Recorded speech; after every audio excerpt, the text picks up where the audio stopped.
What's up guys, it's NFS Coulter back with another edition of Track Tips. This week Drew ran his hot lap on Riviera Monte Grande and the Corvette C6 GT1. This was chosen by our back-to-back hot lap winner, NFS Rack, or I think that's how you pronounce it.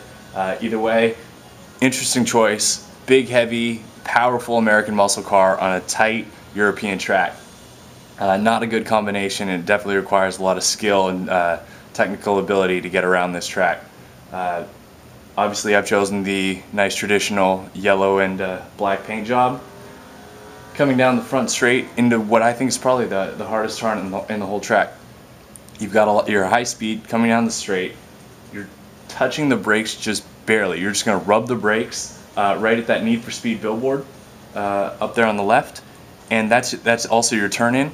But if you're doing anything more than that on the brakes, you're losing speed and you're losing time, and it's really just a matter of inches, because if you take it a second a bit too wide or a bit too early, you're either in the wall or you're going to hit that curbing, which is the last thing you want, because anywhere on this track you hit the curbing or sidewalk area, it's going to upset the car, and it's going to snap back on you and go right into a wall.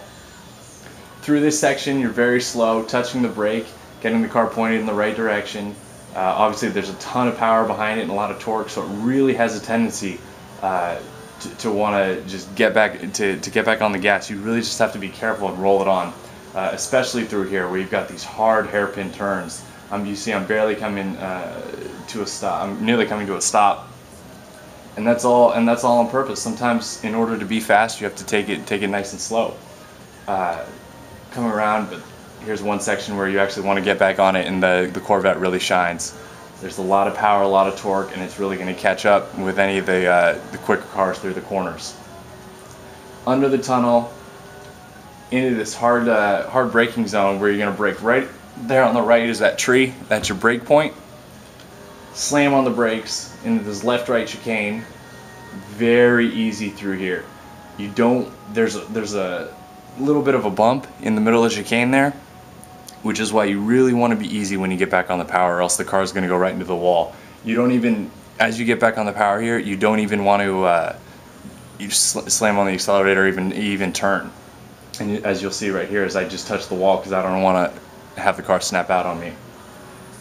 This left-hander here actually looks really easy, but right in the middle of it, right kind of where the white painted lines are, is a bump, and if you're in the middle of the track right there, it turns into an off camber and it shoots you out against the wall. So in the Vette, obviously not known for its turning ability, you want to stay as inside as possible and kind of ride that out, and just barely, see I barely made it there, just stick with it.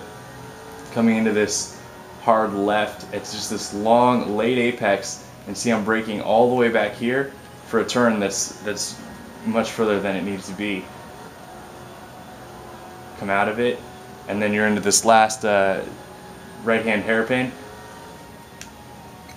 Your brake point is a 1 count right after that white sign. So you come up to that white overhanging sign, and you go 1, 2, brakes. Hard on them. I get on them one more time just to adjust the car, power it all the way around the corner, fire down this little straightaway, and then just before this black sign again, you're hard on the brakes. Nice, easy right-hander back down the front stretch to start finish. And that is one tricky lap around Riviera Monte Grande in a Corvette C6.1. Alright, good luck.